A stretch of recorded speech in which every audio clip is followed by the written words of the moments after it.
एक बहुत ही घना जंगल था। उस जंगल में एक बहुत ही सुंदर तालाब था जिसमें कमल के फूल खिले हुए थे, जो तालाब की सुंदरता में चार चांद लगा रहे थे। जंगल के आसपास के गांव वाले उस घनघोर जंगल के तालाब के पास डर की वजह से नहीं जाते थे। लोग कहते थे कि उस तालाब में परियां स्नान करने के साथ ही साथ आपस में पानी पानी खेला करती हैं। जो कोई भी उधर उनको देखने जाता परियों के जादुई प्रभाव से बीमार पड़ जाता था।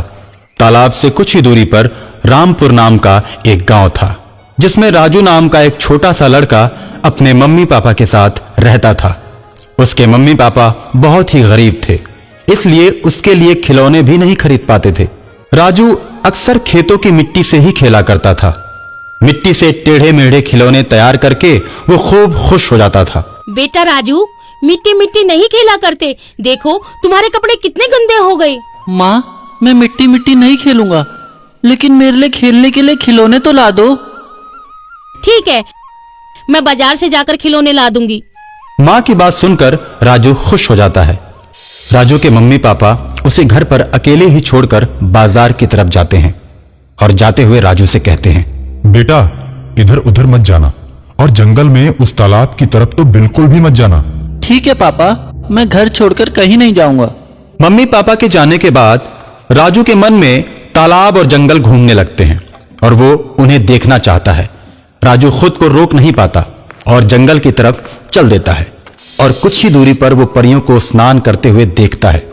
सुंदर सुंदर प्यारी प्यारी परियों को देखकर राजू खुश हो जाता है, लेकिन डर की वजह से उनके पास नहीं जाता है।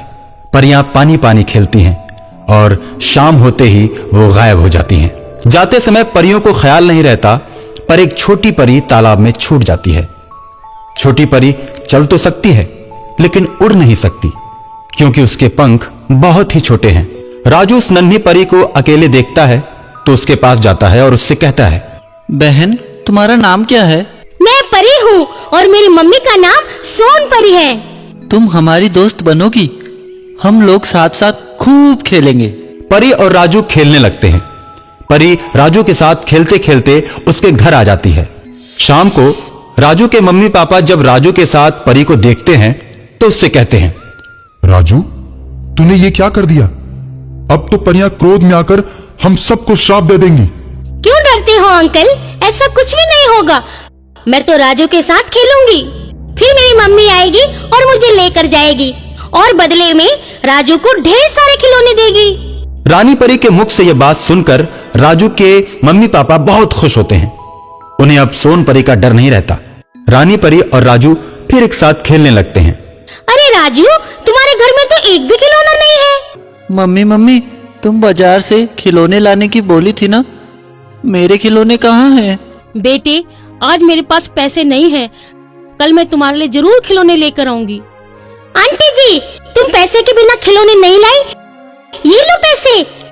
रानी परी हवा में हाथ हिलाती है और पैसों से भरा एक थैला हवा में तैरते हुए राजू की मम्मी के पास चला आता है। आंटी जी, आपके पास पैसे नहीं है, ये लो, ये परी लोग के पैसे हैं।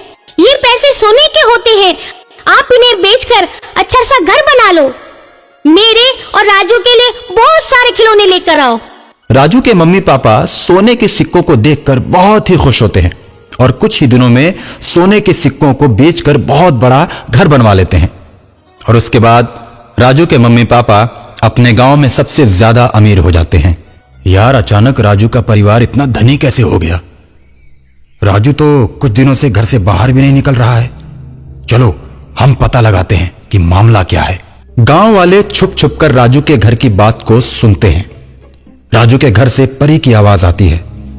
वे लोग समझ जाते हैं कि परी के चलते ही राजू का परिवार इतना धनी हुआ है और गांव वाले मुखिया से जाकर कहते हैं, राजू के साथ साथ उस नन्ही परी को भी चौपाल पर लाया जाए, हम भी परी को देखना चाहते हैं।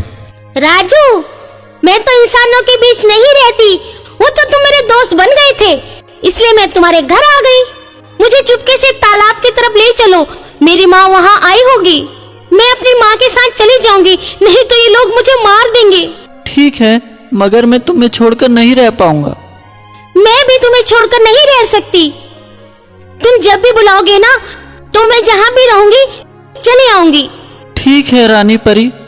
राजू नन्ही परी को लेकर तालाब की तरफ जाता है। तालाब में परियां पानी पानी खेल रही होती हैं। वहीं पर जाकर राजू रानी परी को छोड़ देता है। रानी परी को छोड़कर राजू बहुत ही रोता है और भारी मन से अपने घर की तरफ चल देता है। राजू जब अपने घर आता है तो घर में मम्मी पापा को न पाकर चौपाल की तरफ जाता है। गांव वाले उसके मम्मी पापा को पेड़ से बांधकर उससे पूछते हैं, बता परी कहां है? हम दोनों नहीं जानते कि परी कहाँ है और वो राजू के साथ कहाँ गई हुई है।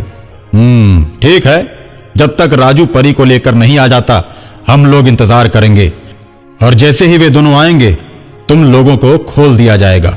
राजू चौपाल पर आता है और अपने मम्मी पापा को बंधा हुआ देखकर मुखिया से कहता है, प्रधान जी, आपने मेरे मम्मी पापा को क्यों बांधा है?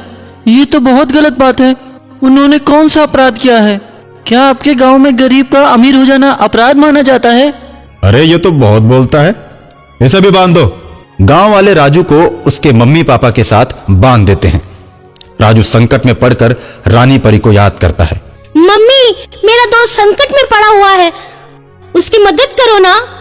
रानी परी की बात सुनकर सोन परी अपनी सहेलियों के साथ चौपाल पर आ जाती है और मुखिया सहित पूरे गांव वालों को जादुई छड़ी से बांध देती है। राजू और उसके मम्मी पापा को आजाद कर देती है। गांव वाले राजू से माफी मांगने लगते हैं और कहते हैं कि दोबारा ऐसी गलती नहीं करेंगे। राजू सोन परी से कहकर गांव वालों को छुड़ा देता है।